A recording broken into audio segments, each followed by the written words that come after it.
Rekan RKN dimanapun Anda berada, kita ketemu lagi di Ngobrol Santai RKN Media bersama saya Jerry Sumampo. Akhir-akhir ini wacana tentang amandemen Undang-Undang Dasar 45 untuk perpanjangan masa jabatan dan 3 periode masa jabatan Presiden dan Wakil Presiden itu kuat dihembuskan.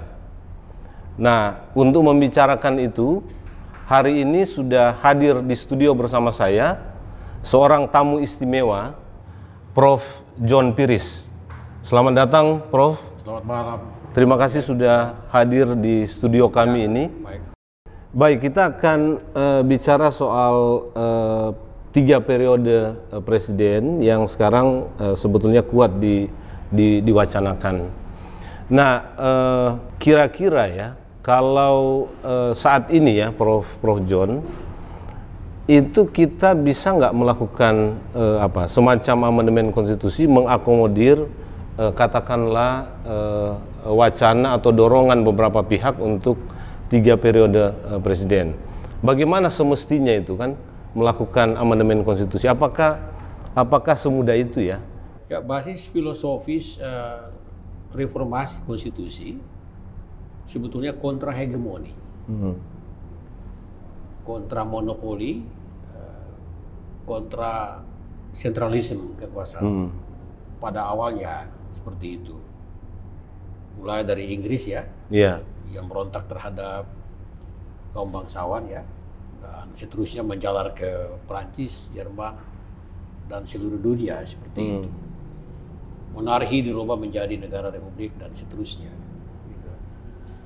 Jadi kita harus memahami bahwa reformasi 98 yang telah melahirkan 4 kali amandemen konstitusi. Iya, 4 kali, betul. Dalam rangka itu sebetulnya kontra hegemoni dari eksekutif heavy.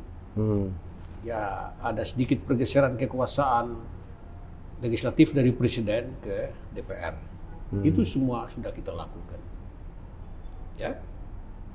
Yang dilakukan pada reformasi itu sebetulnya murni ya aspirasi rakyat ya yang merasa tertindas cukup lama ya dalam rejim Orde Baru itu kurang lebih 32 tahun ya. Hak asasi manusia dalam bidang politik dipasung habis-habisan oleh rejim Orde Baru. Nah, lantas reformasi muncul digerakkan oleh para mahasiswa dan forum rektor, khususnya di Pulau Jawa, dan dia merembet sampai ke seluruh daerah untuk dilakukan 2 hal, reformasi politik dan amandemen konstitusi atau constitutional reform. Ya. Dalam pasal 7 itu kita sudah tahu bahwa pembatasan masa jabatan presiden cuma 2 periode plus wakil presiden. Tidak seperti TAP MPRS nomor 1363 yang MPRS pada waktu itu menetapkan Presiden Soekarno presiden seumur hidup. Ya. Tanpa pemilu. Di masa Orde Baru ya? Yes. Di masa Orde Lama ya? Ya. Totally against the law, the constitution menurut saya. Bertentangan, sangat bertentangan dengan konstitusi. Pada pasal 7 yang mengatakan bahwa presiden dipilih untuk masa jabatan 5 tahun dan sesudahnya dapat dipilih kembali. Untuk 1 kali? Tidak, itu bisa ditafsirkan. Oh iya, yang berkali-kali. Tapi iya. tetap 5 kali, 5 tahun periode itu. Ya. Dan setelah Bung Karno, Soeharto meneruskan kebijakan itu, bukan presiden seumur hidup, tapi dia dipilih oleh MPR untuk jadi presiden sebanyak 6 periode. Berarti 30 tahun. 30 tahun. Ditambah dengan 2 tahun dia menjadi pejabat presiden, total 32 tahun. Apa yang terjadi, teman-teman? 2 rejim itu runtuh. Ya, karena mereka terlalu menghegemoni kekuasaan itu ya. Memonopoli semua kekuasaan eksekutif, legislatif, yudikatif dalam satu tangan. Tidak ada check and balances mechanism antara eksekutif dan legislatif. Nah, saya punya disertasi di UI juga mengenai itu. Pembatasan konstitusional kewenangan Presiden Republik Indonesia. Jadi 2 periode sudah ideal, saya kira. Praktek-praktek yang ada di negara-negara demokrasi. Jadi Prof begini, Prof John ya, kalau lihat sekarang kan ya, kita ini baru belum terlalu lama sebetulnya dari 98. Iya. Dan saya kira orang-orang masih sangat ingat ya, atau bahkan para pejabat sekarang itu masih sangat ingat kenapa kita melakukan reformasi 98. Salah satu yang kita kritik dulu itu kan karena terlalu panjang masa jabatan presiden ya. Nah, ini memang ada, saya nggak tahu ini fenomena apa ya. Apakah memang setelah reformasi itu pemahaman kita tentang konstitusi itu agak cair ya. Karena itu misalnya banyak wacana yang sekarang didorong ini seolah-olah kalau rakyat kehendaki presiden 3 periode, ya kita rubah aja konstitusi gitu untuk ikuti suara rakyat gitu. Nah, kira-kira mendudukkan konstitusi ini dengan aspirasi atau suara rakyat itu seperti apa sebetulnya ya? Baiknya itu ya dalam konteks bernegara kita ini. Menurut Prof John ini gimana? Ya, bertahun-tahun, puluhan tahun justru anggota-anggota MPR yang terdiri atas DPR dan DPD itu ke seluruh Indonesia untuk melakukan penataran 4 pilar itu. Ya. Ya. Tapi enggak. Artinya waktu penataran 4 pilar itu, ya, 4 pilar kebangsaan itu, dulu semua, ya pernah. Iya, semua elemen bangsa di semua provinsi kita libatkan, sampai di desa-desa. Dan mereka tahu konstitusi itu. Mereka tahu itu pasal yang mengatur tentang pembatasan masa jabatan presiden. Dan pasal-pasal yang lain tentu saja. Secara elegan ya, secara sadar mereka memahami itu. Bahkan kita mendidik trainers ya, TOT kita lakukan supaya mereka nanti menggantikan kita untuk melakukan sosialisasi 4 pilar di daerahnya masing-masing.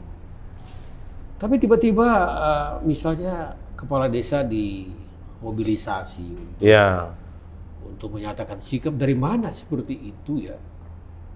Agak sulit, padahal menurut undang-undang kepala desa tidak boleh terlibat dalam politik praktis.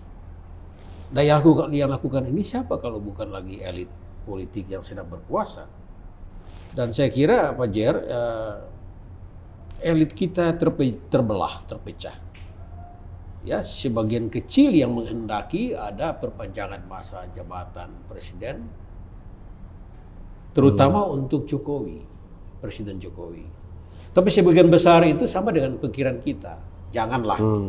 Sudah ideal pasal 7 Undang-Undang Dasar 45 itu 5 tahun, setelah itu dipilih untuk masa jabatan 5 tahun satu kali saja. Nah, kalau mau melibatkan Jokowi, dia dicalonkan jadi wakil presiden saja, enggak apa-apa. Iya benar. Gantian lah ya. Iya, enggak apa-apa. Supaya dia menangani masalah-masalah ekonomi, perdagangan, industri, ya toh. Mungkin presiden yang menangani budaya, pendidikan, politik dan ideologi dan sebagainya. Bisa terjadi seperti itu. Tapi jangan dijungkir balikan, jangan dirampah, jangan dibabat ya. Hasil reformasi yang berdarah-darah itu. Korban jiwanya cukup banyak, ya toh. Dan kita hidup dalam alam demokrasi yang sangat menarik. Tidak lagi presiden menentukan siapa itu hakim-hakim Mahkamah Agung dan Mahkamah Konstitusi. DPR harus melakukan fit and proper test untuk itu. Seluruh pejabat publik dilakukan oleh fit and proper test oleh DPR. Cukup bagus. Dalam rangka apa sebetulnya? Dalam rangka fungsi pengawasan.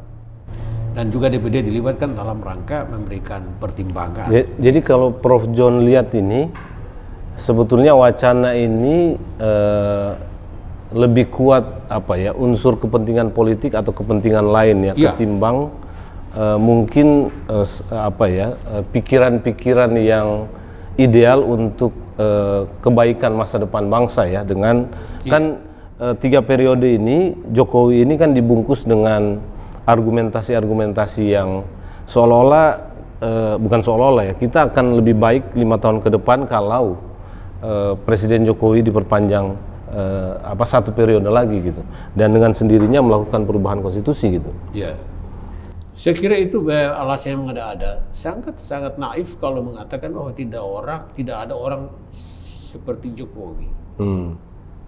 Berarti seluruh bapak-bapak dan ibu-ibu rumah tangga itu gagal mencetak kader bangsa ini. 200 juta lebih loh. Pada awal Jokowi menjadi presiden juga kan kita ragu sebetulnya. Iya, betul. Ya? Kita ragu. Tetapi memang saya akhirnya percaya bahwa Tuhan menggunakan tangan Jokowi untuk membenahi bangsa ini. Dia sudah cukup bagus, ya.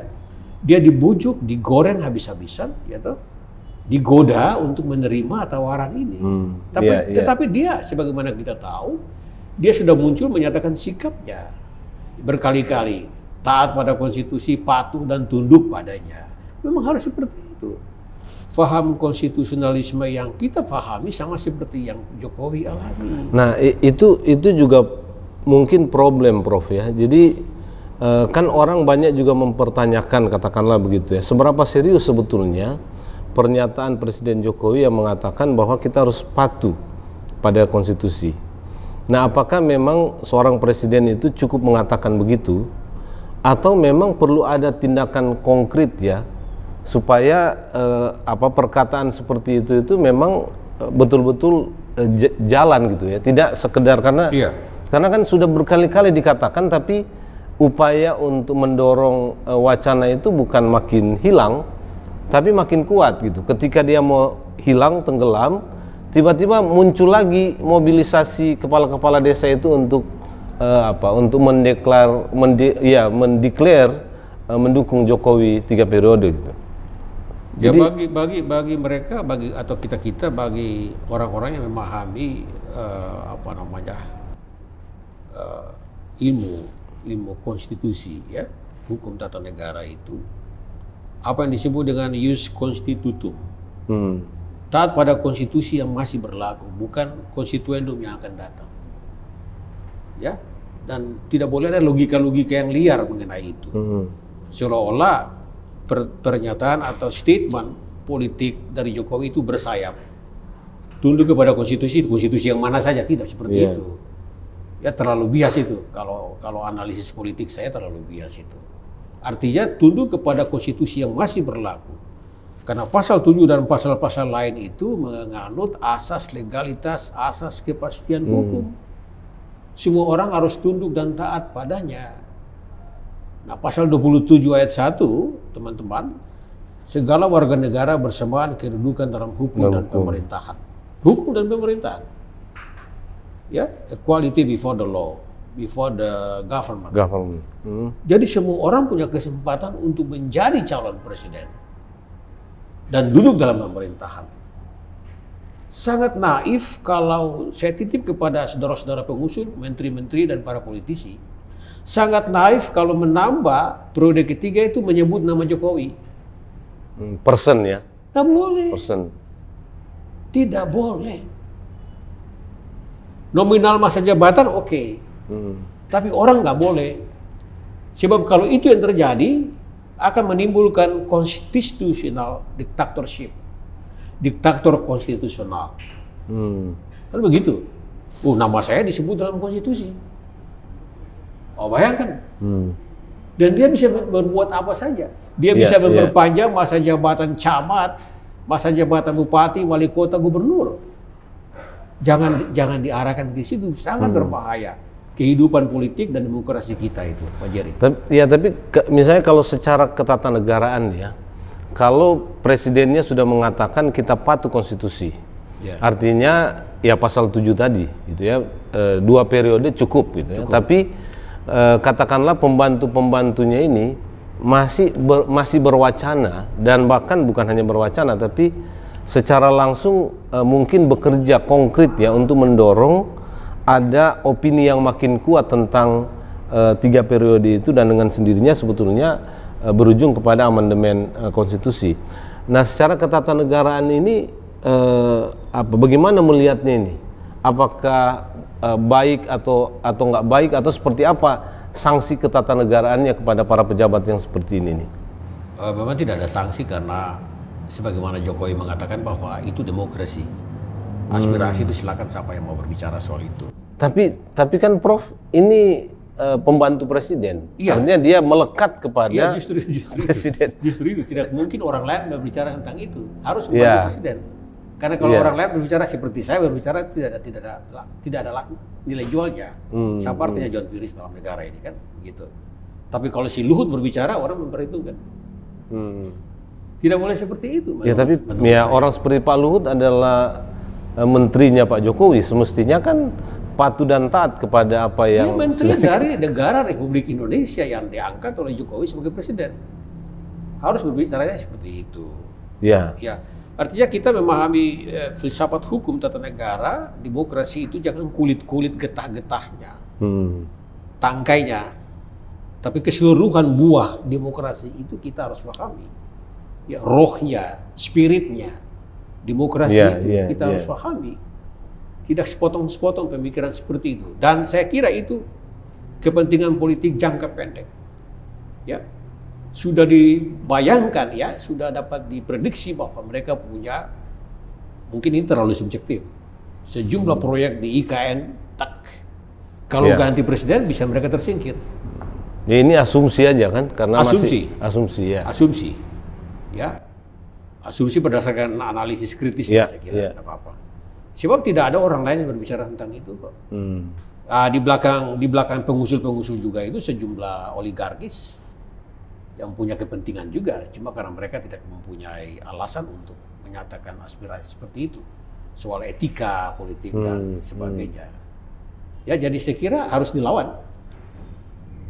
Masyarakat sipil harus melawan ini, tidak bisa diam. Jadi secara katakanlah secara hukum ketatanegaraan, seorang pejabat meskipun dia pembantu presiden, menteri, bisa saja beropini seperti itu. Artinya dia beropini yang berbeda dari apa yang diopinikan atau yang dikatakan oleh presidennya gitu. Harusnya tidak seperti itu. Tapi tadi saya kutip bahwa Pak Jokowi bilang siapa saja bisa berbicara soal itu. Ini kan artinya Pak Presiden sendiri memberi ruang itu ya. Dia memberi ruang itu untuk siapa saja yang bisa mengusulkan. Seharusnya tidak boleh. Tidak boleh seperti itu. Karena masa jabatan Jokowi, Luhut juga selesai dan teman-teman selesai, berbarengan dengan selesainya masa jabatan Pak Jokowi. Iya. Tidak etis kalau seorang menteri mengusulkan itu. Padahal presidennya sendiri menolak. Tapi dia memberi kebebasan untuk siapa saja bicara dan mengusulkan hal-hal seperti itu. Nah kalau begitu ya, kan presiden ini kita pahami ya sebagai orang pertama yang menjaga konstitusi dalam rangka menjalankan pemerintahan ya. Nah kalau dia mengatakan bahwa kita patuh konstitusi, tapi kemudian memberi kebebasan kepada siapa saja, termasuk menteri dan pemerintah dan para pembantunya itu beropini ya yang berbeda dengan apa yang dia sampaikan, itu problem konstitusional nggak ada nggak problem konstitusionalnya di presidennya? Saya kira tidak ada, kecuali kita membaca TAP MPR soal etika berbangsa. Berbangsa ya? Ada di situ. Saya ada kira. ya. Ada di situ. Ya masih berlaku, TAP MPR masih berlaku ya. Ya dan saya kira semua orang tahu yang menjadi pejabat negara itu apa yang harus dia katakan dan apa yang tidak boleh. Ya, gitu. Tetapi saya kurang tahu apakah memang sengaja ini di blow up sedemikian rupa supaya untuk menutupi kekurangan-kekurangan di sana sini. Dari pemerintah mafia macam-macam lah, mafia hukum, mafia peradilan, mafia tanah, mafia jabatan, ya toh, minyak goreng dan mafia vaksin dan segala macam. Bisa saja terjadi seperti itu. Jadi kita mengandai-andaikan saja. Tapi terlepas dari itu, pada itu saya kira tidak boleh seorang menteri dengan lantangnya, dengan menggebu-gebunya memaksa rakyat untuk berduyun-duyun mendukung Jokowi sebagai presiden dalam periode ketiga yang akan datang. Nah itu sudah semua orang sudah tahu, dan saya kira saya mengusulkan buat Bapak Presiden segera selesaikan masalah ini. Tidak bisa. Saya kepingin Bapak Presiden dan Menteri Sekretaris Negara, Menko Polhukam hadir dalam sebuah konferensi pers untuk menyatakan kepada rakyat ini bahwa hentikan semua itu. Ya, jadi harus ada kejelasan dan harus ada kejelasan dari ya. Presiden. Kalau enggak ini bergulir terus ini. Bergulir terus, jangan. Ini tidak sehat dalam pendidikan politik bangsa ini. Orang masyarakat juga jadi bingung. Iya, iya. Nah, tapi yang menarik sebetulnya Prof kan begini, di satu sisi ada konstitusi yang harus juga dijaga oleh para pejabat negara termasuk presiden. Tapi di sisi lain yang tadi Prof singgung juga bahwa ada katakanlah demokrasi di mana aspirasi rakyat ini menjadi penting. Nah, sebetulnya dalam konteks sebuah negara demokrasi ya yang menganut konstitusi, bagaimana mendudukan ini gitu antara konstitusi di satu sisi dengan aspirasi atau dengan aspirasi masyarakat di sisi lain. Katakanlah kalau kita mengandai-andai ya, tiba-tiba rakyat itu banyak sekali yang mendukung Presiden Jokowi untuk 3 periode. Lalu meminta katakanlah untuk melakukan amandemen konstitusi. Nah, kira-kira gimana ini mekanisme mendudukannya ini supaya kita tidak dengan mudahnya melakukan perubahan konstitusi, tapi juga aspirasi rakyat itu tidak dengan gampangnya diabaikan. Katakanlah kalau kita berasumsi aspirasi itu besar ya, banyak gitu. Ini Prof. Ya, memang diperhadapkan pada dua perspektif ya. Iya.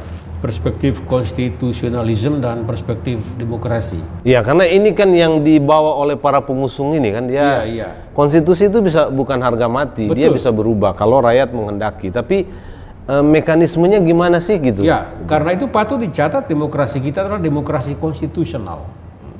Ya, ini kata kunci yang menarik. Tetap dalam koridor konstitusi. Koridor konstitusi itu siapa sih yang mengusulkan presiden dan wakil presiden? Kalau bukan partai politik. Tidak ada pilpres kalau partai politik tidak mengusulkan capres dan cawapres. Iya. Itu jelas itu. Lalu mau cari mekanisme seperti apa? Artinya kita pelihara pasal 7 tetap berlaku, tapi Jokowi ini kita mau dorong supaya jadi presiden periode yang ketiga. Caranya seperti apa? Caranya inkonstitusional. Atau dibuat chaos lalu muncul dekret. Wah, itu kita kembali ke zaman batu. Udah lewat itu zaman itu. Nggak bisa. Nah, mestinya mekanismenya seperti apa, Bro? Kembali ke konstitusi. Ya, artinya selesaikan dulu. Katakanlah kembali, ini jalan-jalan moderat. Kembali ke konstitusi, revisi dulu pasal 7 itu. Amandemen dulu. Tanpa menyebut siapapun jadi presiden. Ya, tanpa mengusung orang dulu ya. Tanpa mengusung orang, nggak boleh mengusung orang, tidak etis itu Pak. Tidak etis. Ya toh? Iya. Baru terjun bebas lah Jokowi juga. Bahwa direkayasa supaya Jokowi jadi periode yang ketiga, nggak apa-apa, itu demokrasi. Tapi jangan konstitusi itu dibabat, dirambat, nggak boleh. Saya tidak artinya jangan tentukan orang dulu. Nggak bisa. Setelah itu rubah pasal 7, rubah konstitusi ya. Iya. Jadi mekanismenya konstitusi dulu harus berubah. Iya. Setelah itu baru ada kompetisinya kalau orang itu ya. Persis. Begitu. Nah, cuma kan Prof, kelihatannya para pengusungnya ini nggak sabar lagi nih. Itu kalau lakukan itu mungkin masih agak panjang. Saya nggak tahu ya berapa panjang karena kita belum punya pengalaman kan. Kita 4 kali melakukan amandemen konstitusi dalam jangka waktu yang tidak terlalu panjang ya. 2002 ya. 2002 kan mulainya. Atau 2002 terakhir ya. 2002 terakhir kayaknya amandemen keempat. Itu kan kita 4 kali dalam waktu yang cepat, tapi memang itu bagian dari cicilan yang kita lakukan setelah reformasi. Setelah itu kan jadi agak susah gitu. Jadi, nah tapi dengan adanya wacana ini ya, karena kan dulu ada wacana DPD yang saya kira Prof John juga ikut mendorong untuk melakukan amandemen konstitusi dalam rangka memperkuat DPD. Itu sudah sejak lama juga. Itu nggak pernah kuat kan gitu. Ya karena itu bukan lahan basah, lahan kering. Nah itu dia. Maksud saya begini, ini karena basah, karena menarik ya, bisa menggalang opini publik juga dengan itu, apakah dalam waktu dekat itu bisa terjadi gitu ya? Katakanlah ya rubah dulu pasal 7 gitu ya. Sembunyikan dulu, katakanlah begitu ya, ini istilah saya saja nih. Sembunyikan dulu nama Jokowi, rubah dulu, baru setelah itu di 2024 itu diberlakukan. Mungkin nggak itu dalam waktu cepat? Ini kira-kira 2 tahun lagi sebelum pemilu. Pertanyaan ini menarik, mungkin nggak? Kalau saya agak sulit. Mestinya ya. Sebab merubah konstitusi itu tidak gampang dalam pasal 37 itu. Ya. 2/3 hadir. Pengambilan keputusan 50 plus 1. Plus 1. Sekarang kita hitung kekuatan aja. Demokrat, ya, PDIP, Gerindra, siapa lagi? Nasdem, PKS, tambah DPD, 6 kekuatan besar. Itu jomplang, Pak. Iya. Agak sulit. Dan kalau digiring ke pasal 37, itu pesta pora. Uang bisa bermain. Untuk mendapat 2/3, untuk mendapat 50 plus 1, satu orang dibayar 2 miliar selesai. Berarti dari sisi itu mungkin kalau memang serius. Mungkin. Kalau kita melacurkan diri untuk itu. Ya termasuk. Jangan jadi pelacur semua, pelacur demokrasi. Nggak boleh. Iya. Para menteri tidak boleh menjadi pelacur demokrasi. Iya, partai politik juga itu. Nah, artinya saya sebetulnya sedang menghitung ya, secara politik itu mungkin apa tidak gitu ya. Kalau tadi Prof. John mengatakan mekanisme begitu 2/3 lalu 50% plus 1 sesuai pasal 37, ya secara politik dia mungkin saja. Kalau partai-partai di DPR dan DPD itu kemudian setuju melakukan amandemen Undang-Undang Dasar ya. Tapi kalaupun itu terjadi, bisa nggak sih serta-merta itu diagendakan oleh MPR ya? Ya tidak gampang juga memang. Sebab persyaratan untuk merubah sebuah konstitusi itu kan ada alasan-alasan, basis argumentasi, basis teori, pasal-pasal berapa yang harus dirubah, bagaimana cara merubahnya, naskah akademiknya seperti apa bisa dibuat seperti Bim Salabim begitu, tidak bisa. Tapi Prof, kan kalau lihat syawat para pengusungnya ini, justru itu bisa saja mereka bisa men-hire banyak sekali ahli-ahli politik dan ahli hukum tata negara yang mau menjadi pelacur juga sebetulnya untuk membangun opini gitu itu. Ya. Iya. Dengan iming-iming ya sudahlah satu orang ahli itu kita bayar dia itulah taruhlah 300 juta. Iya. Mau dong. Iya, memang kan begini, kita juga tidak boleh berpikiran bahwa konstitusi itu tidak bisa dirubah. Ya, tapi bisa. Tapi mekanisme untuk melakukan perubahan konstitusi itu nggak bisa juga segampang usulan orang kan gitu ya. Secara teoritis juga apa yang dikatakan Lon Fuller, ya. Tadi dikatakan bahwa konstitusi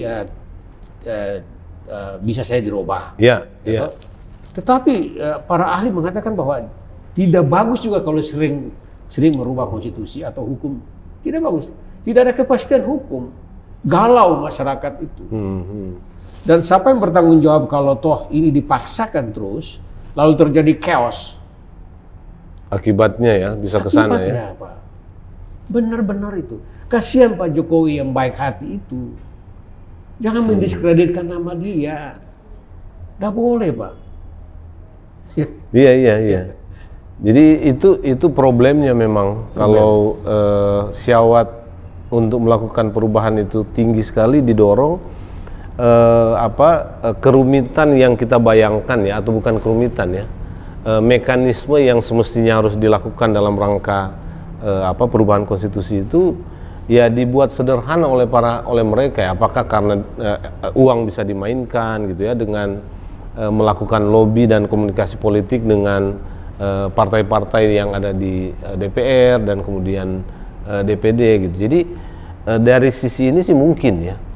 Dari sisi ini mungkin, tapi maksud saya pihak yang mendorong ini kan kelihatannya tidak mau masuk kepada mekanisme yang bisa panjang itu, Prof. Bisa jadi. Bisa jadi seperti itu. Tapi itu kan keinginan mereka. Iya, iya. Tapi apa seperti itu? Nggak segampang itu juga. Nggak bisa juga. Bisa tawar menawar saja. Bisa tawar menawar, Pak. Iya, iya. Ya kita mau sekitar 10 triliun. Oke, kita siapin. Kita bicara terbuka lah ya. Memang bangsa ini sudah diarahkan ke situ semua. Ya, artinya kalau soal-soal yang pragmatis seperti itu dimainkan, memang kemungkinan untuk terjadinya perubahan konstitusi oleh MPR itu bisa saja ya. Bisa saja, Pak. Iya, iya. Itu transaksi bisa di toilet itu. Ya. Ya, tapi resikonya memang kita jadi bisa ada ancaman chaos itu ya. Sangat besar, Pak. Sangat besar. Kita belajar dari runtuhnya Soeharto. Kurang kuat apa Soeharto dan tentara men-backing dia. Hancur juga. Tapi sebenarnya salah satu yang menarik Prof dari isu ini ya. Karena ini kan isu konstitusi ya.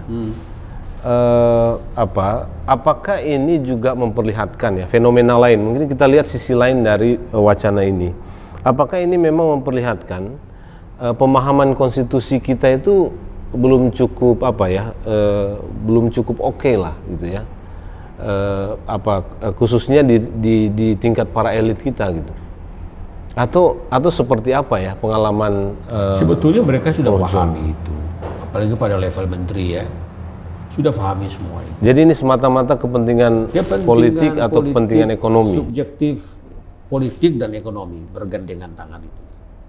Yang merusak tatanan hukum, sistem ketatanegaraan kita. Nah, kalau begitu sekarang di level masyarakat kita ya, berarti agak problem ya. Artinya pendidikan konstitusi kita itu belum cukup kuat ya, karena kalau kita lihat opini yang sekarang ada, sebetulnya kan publik kita juga terbelah.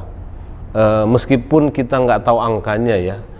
Pak Luhut memunculkan misalnya 110 juta ya, tapi faktanya kalau kita lihat media sosial atau kita lihat diskusi-diskusi di grup-grup WhatsApp misalnya, memang ada juga masyarakat kita yang mendukung gagasan ini gitu ya, yang itu tadi mereka paham juga konstitusi gitu.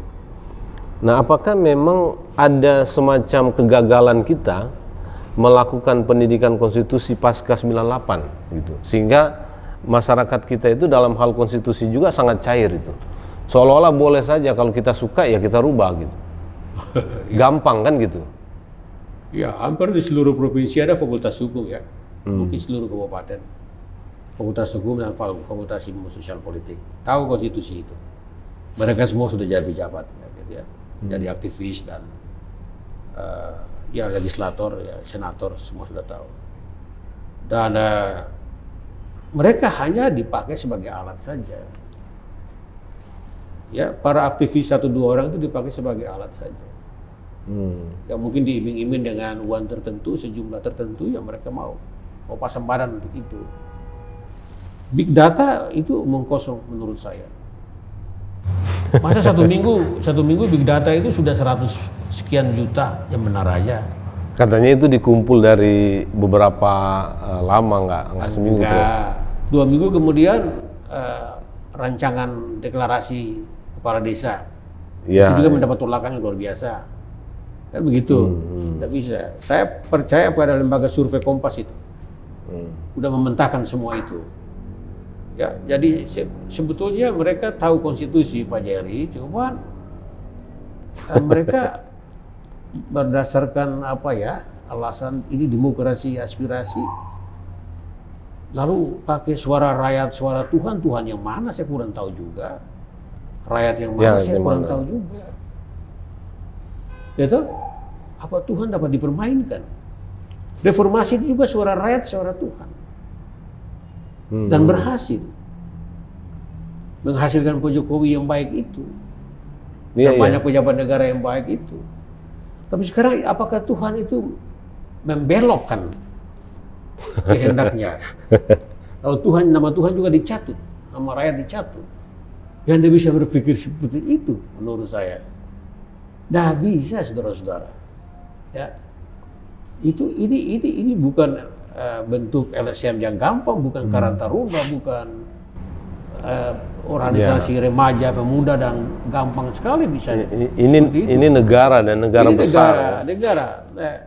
Framework of the nation, sebuah konstitusi itu kerangka kerja sebuah bangsa yang memang ditata rapi dan harus tunduk padanya. Di mana supremasi hukum? Ayo kalau bicara soal itu. Tadi dikatakan budaya konstitusi. Ya mungkin budaya konstitusi itu memang tidak terlalu banyak dipahami atau dihayati oleh banyak orang. Mereka hanya main pada tataran politik praktis.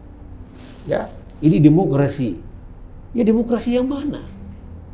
Demokrasi kita kan Pancasila. Mari kita runtut satu-satu.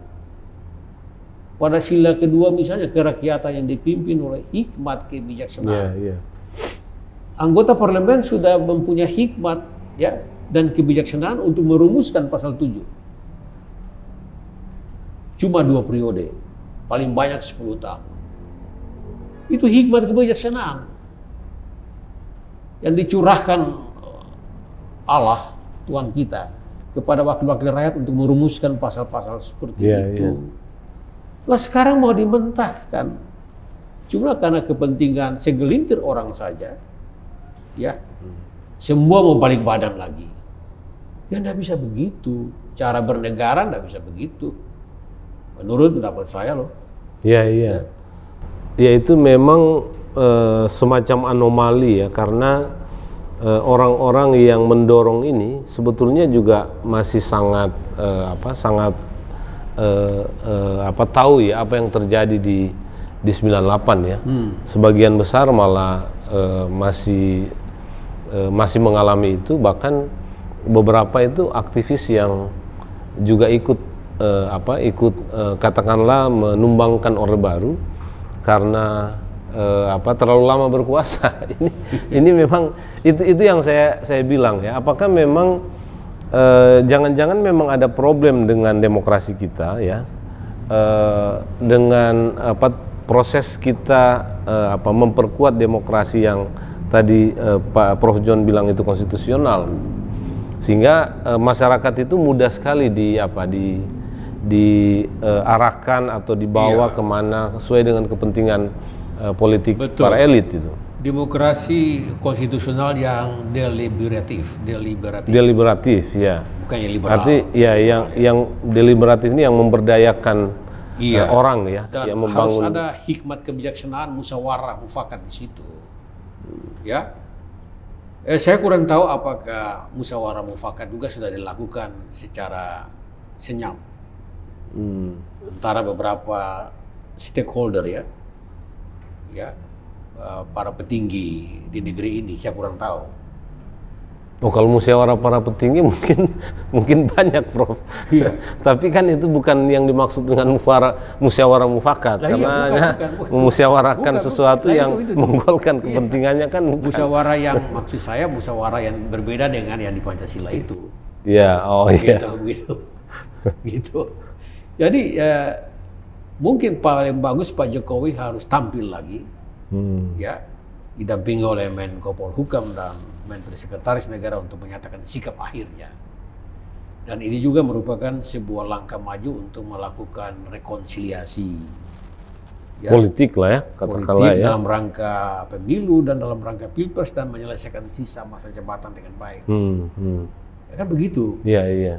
Supaya apa sih novelty, apa sih legacy yang harus kita temukan dan kita wariskan kepada generasi berikut. Ya, jadi ya memang, jadi menurut Prof John ini perlu ada ketegasan sikap dari Presiden. Perlu ada ketegasan sikap. Dan mungkin menegur para pembantunya yang masih ngotot aja mewacanakan ini terus-menerus, bahkan menggalang dukungan-dukungan gitu, yang kemudian membuat kita sibuk membahas. Iya, kalau beliau tidak menegur mereka-mereka yang selalu merepotkan beliau, dan saya kira kalau kita belajar hukum itu apa yang disebut dengan onrechtmatigheid overheidsstaat. Onrechtmatig overheidsstaat. Perbuatan melawan hukum yang dilakukan oleh pejabat-pejabat negara. Melawan hukum, melawan pasal 7 misalnya. Melawan pemilu yang setiap 5 tahun harus digelarkan, pasal 23. Ya, mau diperpanjang kan gitu. Itu kan perbuatan melawan hukum, itu melawan konstitusi malah. Nah ini dibiarkan bagaimana? Konstitusi bisa dilawan, apalagi undang-undang di bawahnya, peraturan pemerintahnya. Itu tidak boleh kita biarkan. Ini yang saya masukkan dengan budaya konstitusi yang harus kita fahamkan dan kita kembangkan kepada generasi berikut, dan terutama para petinggi-petinggi ini untuk memahaminya dengan baik. Iya, jadi ya mereka harus jadi ujung tombak paling pertama untuk melaksanakan konstitusi, bukan begini mungkin Prof ya, karena saya ini jadinya berkesan begini, konstitusi bilang begini, itu ya, kita masih suka Jokowi ini 3 periode, katakanlah ini sederhananya gitu. Nah, bagaimana caranya kita cari cara supaya konstitusi itu berubah? Kan mestinya bukan begitu berpikir para pejabat negara ya. Tidak boleh begitu. Itu cara berpikir yang inkonstitusional, meskipun mungkin atas nama demokrasi. Iya. Bisa saja kalau pemilu tidak diatur di konstitusi bisa. Seperti dulu sudah diatur di konstitusi, Pak. Atau di undang-undang aja. Itu bisa, tapi kan itu sudah diatur di konstitusi. Robah dulu itu pasal 23 dan pasal 7. Pasal 7. Harus dirubah dulu. Dan itu bukan main-main itu. Belum tentu juga rakyat menerima perubahan itu. Bisa terjadi demo di mana-mana kan begitu. Iya, karena ada 2 ya, ada pasal 7 yang soal 2 periode, ada soal pemilu yang secara reguler diatur dilaksanakan 5 tahun sekali. Dan kalau itu dipaksakan juga melanggar sumpah jabatan. Sumpah jabatan presiden setia kepada konstitusi dan melaksanakan seluruh undang-undang secara bertanggung jawab. Gitu. Pak. Banyak sekali implikasi yang terjadi itu kalau dikaitkan dengan pasal-pasal yang lain. Dan ini bukan saja pasal 7 atau beberapa pasal harus dirubah, Pak. Nah, gitu. Iya ya. Iya.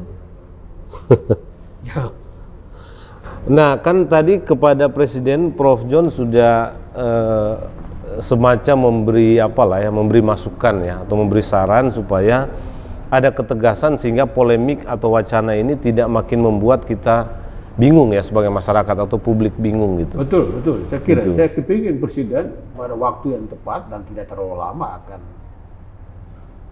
muncul menyampaikan political statement yang betul-betul merupakan kata kunci untuk menyelesaikan polemik ini. Gitu, jadi jangan dibiar begini. Jangan dibiarkan. Ini bola liar dan kontraproduktif dan tidak bagus. Malah makin membuat legasinya itu makin ini ya mungkin ya. Tapi kita nggak tahu karena kadang-kadang publiknya melihat yang berbeda. Tapi Prof begini, kalau Presiden tadi sudah ya. Mungkin juga yang penting bagi kita ini adalah publik gitu. Apa yang kira-kira bisa Prof John katakan ini terkait dengan wacana ini kepada publik kita, gitu. Bagaimana menyikapinya, bagaimana meresponnya, gitu ya, supaya dia tidak makin membuat bingung atau bahkan mungkin makin membuat polarisasi di masyarakat gitu. Ya, kalau saya lihat publik mayoritas tidak setuju dengan pendapat para pengusul. Ya, dan organisasi-organisasi yang terlibat dalam pendapat pengusul itu, dan mayoritas publik itu harus mengawal dan melahirkan wacana-wacana baru yang semakin meyakinkan kita semua untuk tetap melaksanakan Undang-Undang Dasar 45 secara konsekuen, ya. Dan jangan juga terlalu percaya dengan pendekatan-pendekatan yang dilakukan oleh para pengusul, para pejabat yang membingungkan kehidupan demokrasi itu sendiri. Saya setuju dengan Pak Lanyala sebagai Ketua DPD dengan tegas. Ya. Dia bahkan sudah mengatakan bahwa Pak Luhut stop berbicara tentang perpanjangan masa jabatan dan penundaan pemilu. Saya setuju dengan Pak Lanyala, luar biasa. Ya, plus minusnya ada, tapi luar biasa dia tampil sebagai seorang negarawan. Ya, Padahal juga dia politisi, tapi negarawan juga. Kalau politisi yang tidak memiliki sense of statesmanship, kenegarawanan ya rusak. Politisi itu kan memang sebetulnya dia hanya bagaimana orientasi merebut kekuasaan. Iya, sebenarnya kenapa publik bagi saya penting sebetulnya Prof ya, karena kalau lihat wacana ini kan sebetulnya di kalangan masyarakat sekarang mulai ada pembelahan gitu. Antara yang seolah-olah masih pro Jokowi dan yang tidak gitu. Ini kan wacana itu dibuat dikotomi gitu ya.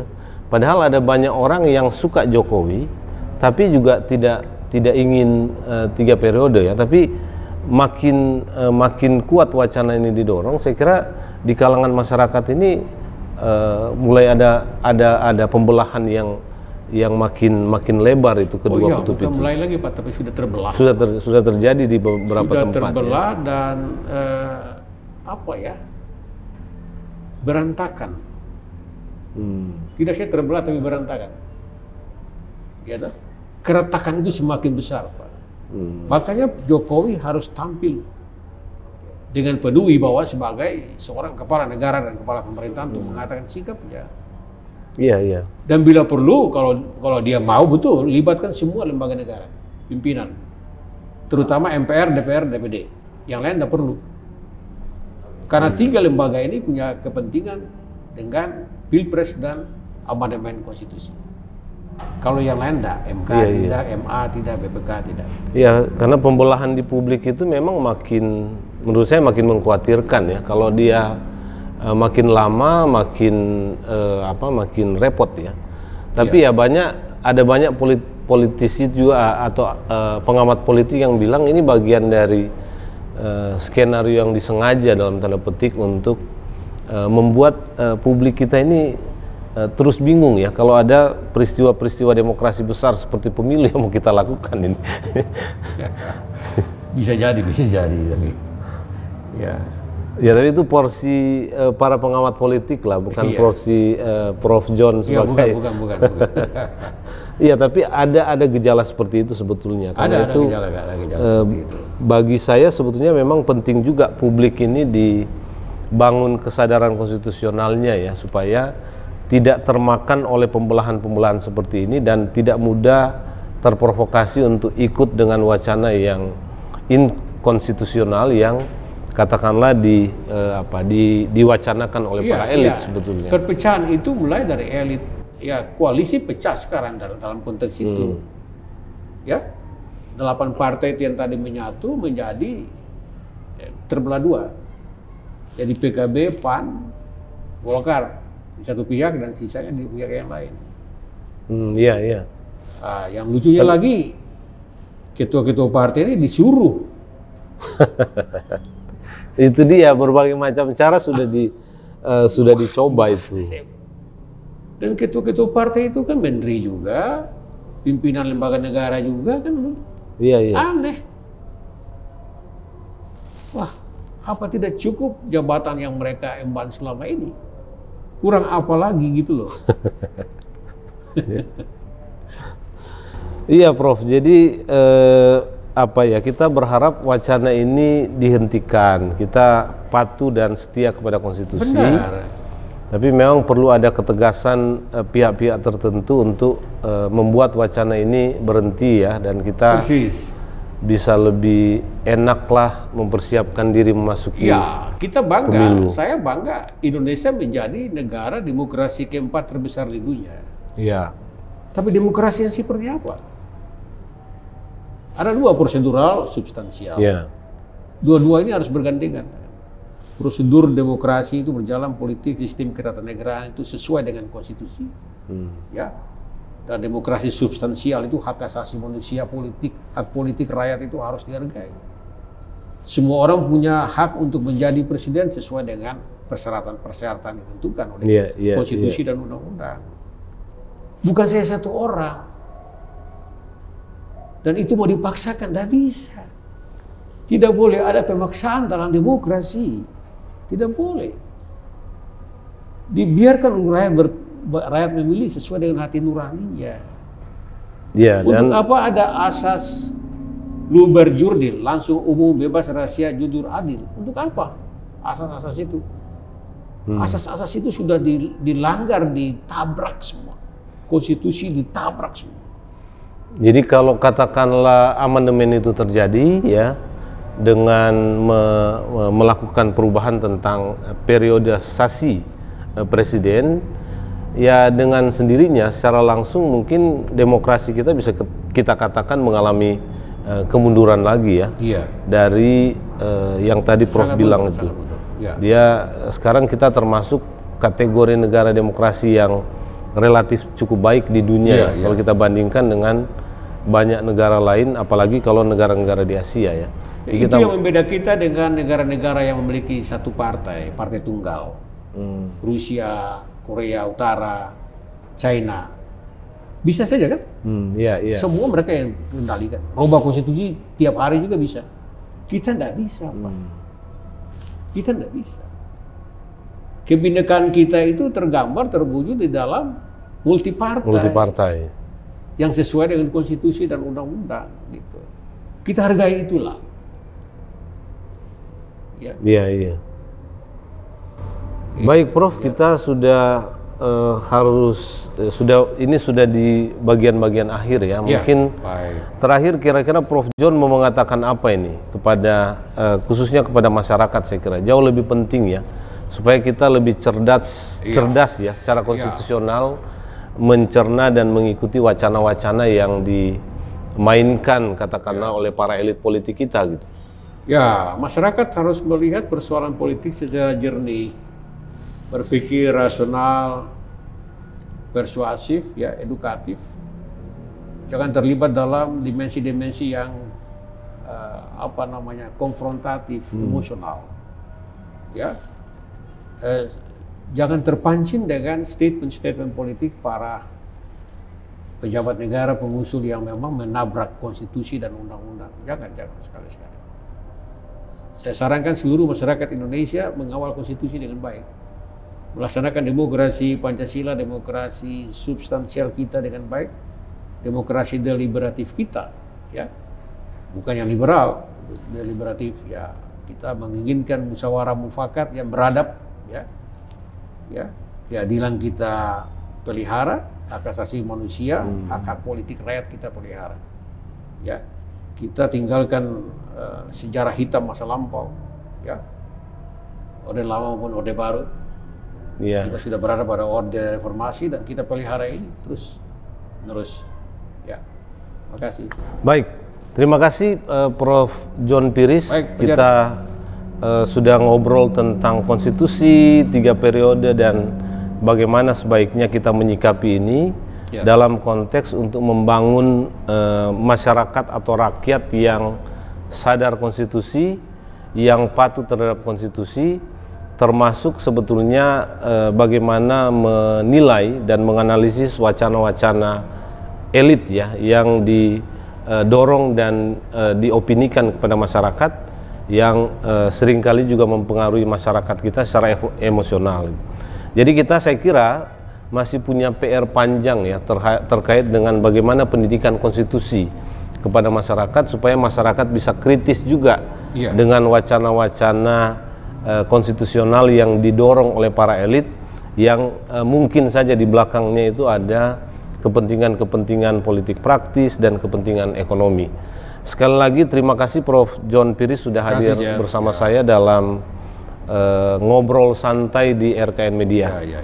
Rekan RKN dimanapun Anda berada, saya kira percakapan kita ini menarik dan ada banyak hal yang bisa kita pelajari dari percakapan ini. Mudah-mudahan ini memberi inspirasi dan membangun kesadaran konstitusional kita dalam rangka memperkuat dan menumbuhkan demokrasi konstitusional di negara ini. Jika ada catatan, komentar, saran, atau gagasan-gagasan terbaik Anda bisa menyampaikannya dalam kolom komentar yang tersedia. Demikian ngobrol santai kali ini bersama saya, Jerry Sumampo. Kita ketemu lagi di kesempatan berikutnya. Terima kasih.